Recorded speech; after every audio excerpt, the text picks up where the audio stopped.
ठीक है शिवम त्यागी, अब मोदी जी की गारंटी वर्सेस राहुल गांधी की नौकरी वाली गारंटी, रोजगार क्रांति लेकर आएंगे, ये कह रही है कांग्रेस। मुझे लगता है जहां तक राहुल गांधी जी की रोजगार की गारंटी है, वो सबसे पहले कुछ राज्यों में उनकी जो सरकारें थी उनमें दे देते तो ज्यादा बेहतर रहता। लोगों को ट्रैक रिकॉर्ड बेहतर रहता है। एग्जाम्पल के तौर पर हिमाचल की, मैं जब भी थोड़ी देर पहले मेरा कॉल कनेक्ट हुआ तो मेरे मित्र जो है हिमाचल के बारे में बता रहे थे कि हमने कहा था कि हम नौकरियां देंगे। प्रियंका गांधी ऑन रिकॉर्ड कहती, देखिए रैलियों में, चुनावी रैलियों में, कि हम आपको 1 लाख नौकरियां देंगे। जैसे ही सरकार बनी, मुख्यमंत्री आकर कहने लग गए नहीं नहीं, हमने तो रोजगार की बात की थी, हम तो 1 लाख रोजगार देंगे। खैर, बिहार में आ जाते हैं। बिहार में कहा गया हम 15 लाख रोजगार देंगे। तो जाहिर है 3.5 पौने 4 साल इनकी सरकार चली तो कम से कम 7-8 लाख 9 लाख तो दे ही दिए होंगे, 10 लाख तो दे ही दिए होंगे, हिसाब से तो 12 लाख बनता है। लेकिन इनके जो प्रवक्ता है वो शक्ति यादव कहते हैं कि हमने 2 लाख नौकरियां दी हैं। कुछ और लोग जो है वो कहते हैं हमने 5 लाख नौकरियां दी है। खैर, अपने आप तय कर लीजिए। अब एक और चीज कर देते हैं।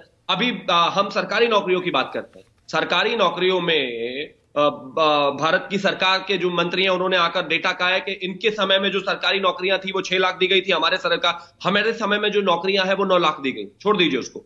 अगर मैं 2013 की ईपीएफओ के डेटा की बात करूं तो 11 करोड़ लोग वहां पर रजिस्टर्ड थे। वहां पर आज 28 करोड़ लोग रजिस्टर्ड है, मतलब कि 16 करोड़ लोग वहां पर रजिस्टर हुए हैं और 15 से 23 साल की उम्र के बीच में सबसे ज्यादा लोगों ने जो है वहां पर रजिस्ट्रेशन किया है। तो जाहिर है नौकरियां पैदा हुई हैं। इसके अलावा अगर मैं बात करूं एलएफपीआर की, ये आपका लेबर फोर्स पार्टिसिपेशन, वो शुरुआत में हुआ करता था 2014 में 45% से कम, आज 58% से ज्यादा है। अगर मैं बात करूं और वर्क पॉपुलेशन रेशियो की, वो 2013-14 में होता था 36%, आज 56% है। अगर मैं बात करूं जीडीपी की भी, जाहिर है जो हमारी जीडीपी की बढ़ने की स्पीड है, 2013 में वो 3.1% हुआ करता था। एनएसओ का डेटा अभी आया है 2 दिन पहले, वो 8.4% कहते हैं। अगर देश आगे बढ़ रहा है, चीजें आगे बढ़ रही हैं, सरकार हम बार बार लेकर आ रहे हैं, जनता खुश है, युवा खुश है, तभी आ रहे हैं। वरना अगर इस देश में शिवम, तो युवा सड़कों पर क्यों हैं? क्यों पर्चे लीक हो रहे हैं? अगर आप यूपी की ही बात कर लो, 7 साल में 70 पेपर लीक, हाल के दिनों की बात कर लो तो लगातार आए दिन इस तरह के, और आपके राज्यों से खबरें आ रही है, यूपी से, हरियाणा से, उत्तराखंड से, तो फिर ये सब क्यों? 60,000 पदों पर भर्ती के लिए आवेदन आते हैं, कम से कम 50 लाख, लगभग 50 लाख के करीब। आई एग्री, मैं इसमें कहीं कोई दो राय नहीं है। जाहिर है कहीं ना कहीं जिस तरीके से पर्चा लीक एक विषय रहा है, पर्चा लीक एक बड़ा विषय पूरे देश के ले रहा है, लेकिन बावजूद उसके उसमें अप्रोच कैसी है? अभी देखिए राजस्थान में जिस तरीके से एसआई पर्चा लीक के विषय में लोग जो है ज्वाइन कर लिए थे और तमाम सारी चीजें हुई थी।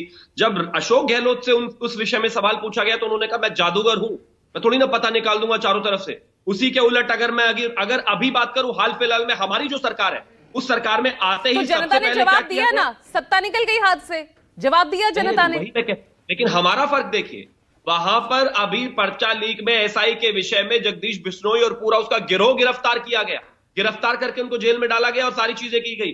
उत्तर प्रदेश में भी उत्तर प्रदेश की सरकार ने लगातार कहा है कि चाहे कोई भी हो, will come hard on this, और किसी भी इशू में हम इनको बख्शेंगे नहीं। पब्लिक सर्विस कमीशन का पर्चा लीक होना, पेपर लीक होना, मैं तो खुद ही कह रहा हूं, इतिहास में पहली बार शायद ऐसा हुआ होगा। मैं तो खुद ही कहता हूं, जिस तरीके से इस पिछले कुछ समय से ये चीजें हुई है, ये अपने आप में दुखद है। लेकिन ना हम इसमें कोई एक्सक्यूज रखते हैं, ना हम इसमें ये कहते हैं कि हम करेंगे, देखेंगे, सोचेंगे, मैं कोई जादूगर नहीं है, हम इसको करेंगे। और जिस तरीके से तमाम सारी चीजें हुई है, सबको कंट्रोल करके बेहतर स्थिति में लेकर आएंगे, क्योंकि कोई भी होगा हमें उसको बख्शना नहीं। यानी शिवम, विपक्ष सही मुद्दा उठा रहा है ना, बेरोजगारी एक बड़ा मुद्दा है, एक बड़ी समस्या है, जिससे मौजूदा सरकार भी उसका निदान नहीं निकाल पा रही है। 22 करोड़ नौकरियों की जरूरत है। 7-8 साल में कितनी नौकरियां 7 से 8 लाख? वही मैं बता रहा हूं, मैंने आपको सारा डेटा दिया। अगर आप मुझे बोलने का मौका देंगी उस तरीके से ही मैं आपको जवाब दूंगा। मैं सिर्फ आपको इतना कहना चाहता हूं, मुद्दा उठाया, बिल्कुल उठाए, वो स्वतंत्र है, हमें उससे कोई प्रॉब्लम नहीं है। लेकिन जन समर्थन से लेकर युवाओं का समर्थन भारतीय जनता पार्टी के साथ है, और इसीलिए मैंने आपको बताया कि अगर ईपीएफओ में 11 करोड़ से लेकर आज 28 करोड़ रजिस्ट्रेशन हुए हैं, तो वहां पर अगर कोई तनख्वाह नहीं लेता, रजिस्ट्रेशन नहीं होता है। अगर हम तमाम रेशो में चीजें बेहतर कर रहे हैं तो जाहिर है रोजगार मिला है। अगर जीडीपी बढ़ रही है तो जाहिर है रोजगार की स्थितियां खुली है। लेकिन हाँ, उसको और बेहतर करने की आवश्यकता है और हम करेंगे। ठीक है, क्विक रिस्पॉन्स रंजीत मिश्रा।